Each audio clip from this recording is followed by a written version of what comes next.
This one strong go. Now this one I will dey call to Rugbeke for this channel. My amazing people, if you be man, come closer.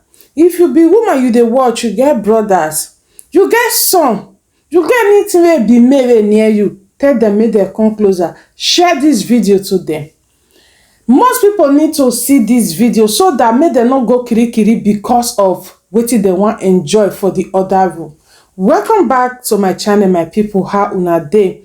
Hope say una dey fine. My people don bring another ogbonge story, but this one, my people, the matter strong o.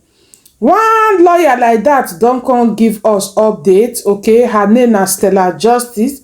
I know say some of una go don see this matter for Instagram. When this lady come to bring law come out, say any man wey go chook something, wey chook cucumber for the other side of woman, say they go sentence the person to 14 years imprisonment. Yes, make I repeat am again. Because of YouTube, e get the way I take pronounce am. Before I read wetin she talk for una, I go still put am for the screen. Make I just first explain to una. Una see here something wey no good wey for dey comot am for body. Not be the side wey me and you pass come out where they call kpoyanyan for this channel. No, the other side for back side where that they pass, they throway things wey no good for body. She talk say if any woman go report such man say e chook cucumber for that place, or man wey still dey do that thing for that place, e like me you be man or woman, as far as say you do that thing for that place, you go in for it. According to her, that place they not supposed touch am. Cucumber not supposed enter that place. Make I read wetin she talk for now, my people. Stella Justice wey be lawyer, she come talk say I don't want pronounce the thing wey she talk because of beauty policy. Una don't know the place where they talk, so in case I continue reading, I go jump there. Sex, may I just start with sex? I don't command that place. It starts with A. Now pronounce and finish by yourself. It's a crime in Nigeria. It's punishable up to 14 years imprisonment.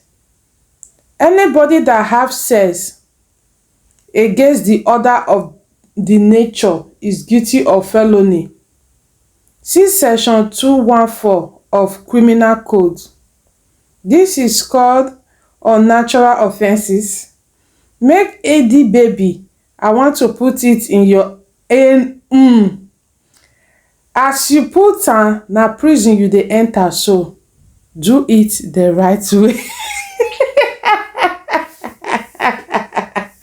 Wait, make I laugh. Wait.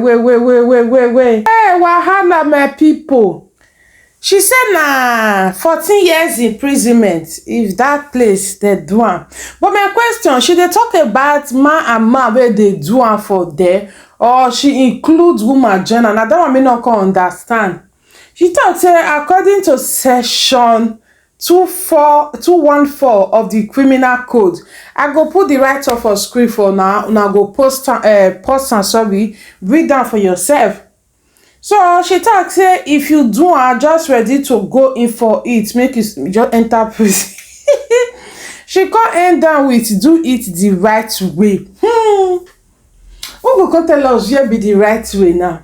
My people, how una see the matter? Now make me talk say if you be man, you be woman, you dey watch this video, if you get any boy wey be brother friend, tell them make dem no hear dem say na 14 years. How they go come to know say e do am? Abi the person wey dem do go report, just like the way people dey report for ROA. Make una no spell and finish by yourself. This matter strong go. I think most women not see this thing though. Hey, but true. That place where batting for the come for body. I know they talk about man and man where they do am. Everybody knows say those people wey they do am na only that they feel know. But woman they really they oh my people, this matter guy be not the let person talk well because of YouTube. Person go just the bare mats like this. The place where they for post this to my people go leader Ikeji. Now so people they para for the comment section, not be small something. So Lord don't dey na anybody. So now make me say make I can share the good news to una. Say Lord dey now for Nigeria. It dey section 214 of Criminal Code. Go ask your lawyer. If you know say you get lawyer, go ask am this thing whether if they really they exist. she talk say anybody wey do that thing go spend 14 years. Una know say na that 14 years na dem still cut for the same person wey e dey do the thing. If you be the same person, abi na that one she dey refer to, we no know. So my people, na the matter wey dey be that. Now come say make I carry am with my chest like this, come give una. Thank you for watching, my people. Una do well for my body. Make una no forget, make una help me share the video, help me like the video. Make una no also forget, make I know wetin una think for the comment section, my amazing and ogbonge people. And I'm going to see you now for my next video, and bye for now.